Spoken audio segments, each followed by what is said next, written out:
Hello guys, first time salary పడింది కదా అనేసి మేమైతే డిన్నర్ అయితే ప్లాన్ చేసుకున్నాము. మాకు దగ్గరలో ఉన్న రెస్టారెంట్ మాత్రం ఓన్లీ ఇది ఒక్కటే. సరే పదా అని ఒకసారి ట్రై చేద్దాం అనేసి లోపలికి అయితే వెళ్ళాము. లోపలైతే సిట్టింగ్ అరేంజ్మెంట్ అయితే పర్లేదు, అంత బాగానే ఉంది. ఇంకా రిమైనింగ్ పర్సన్స్ కూడా పిలిచాము, వాళ్ళైతే రాలేదు. మేము ముగ్గురు మాత్రమే వచ్చాము. వాళ్ళైతే ఫ్రైడే నాన్ వెజ్ తినారంట, అందుకే మేమే వచ్చేసాము. మేమైతే చికెన్ లేకుండా వేరే ఏ ఐటమ్స్ అయినా ట్రై చేద్దామని అయితే వచ్చేసాము. స్టార్టర్స్లో అయితే అపోలో ఫిష్ అయితే ఆర్డర్ చెప్పాము. ఆర్డర్ అయితే వచ్చేసింది. టేస్ట్ అయితే పర్లేదు, బాగుంది. కానీ ఇక్కడ క్వాంటిటీ మాత్రం చాలా తక్కువ అయితే ఇస్తున్నారు.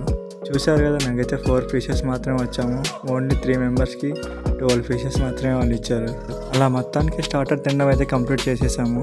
ఇంకా రిమైనింగ్ కూడా ఆర్డర్ ఇచ్చాము. వాళ్ళు తీసుకురావడానికి చాలా లేట్ చేస్తున్నారు. మా వాడు అయితే ప్లేట్ను కూడా నాకేస్తున్నారు మొత్తం. ఫైనల్గా మేము చెప్పిన రోటీ, మటన్ కర్రీ, 2 మటన్ బిర్యానీ అయితే ఫైనల్గా తీసుకొని వచ్చేసారు.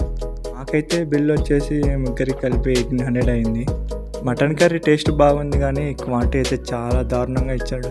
ఓన్లీ 6 పీసెస్ మాత్రం వేసేసి ఇచ్చారు మాకు. అలా రోటీ, మటన్ కర్రీ తినడం కూడా మొత్తానికి అయితే అయిపోయింది. నెక్స్ట్ అయితే బిర్యానీ ట్రై చేస్తున్నాము. బిర్యానీ అయితే చూడడానికి అయితే బాగుంది, కానీ టేస్ట్ మాత్రం అంతేం బాగాలేదు. బిర్యానీ కాస్ట్ వచ్చేసి 380 రూపీస్ పడింది.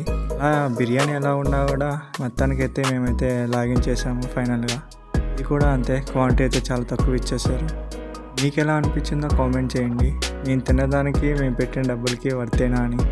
ఫైనల్ టచ్ వచ్చేసి ఐస్ క్రీమ్ తినేసి ఎండింగ్ అయితే ఇచ్చేసాము. దానికి మా డిన్నర్ అయితే కంప్లీట్ అయిపోయింది.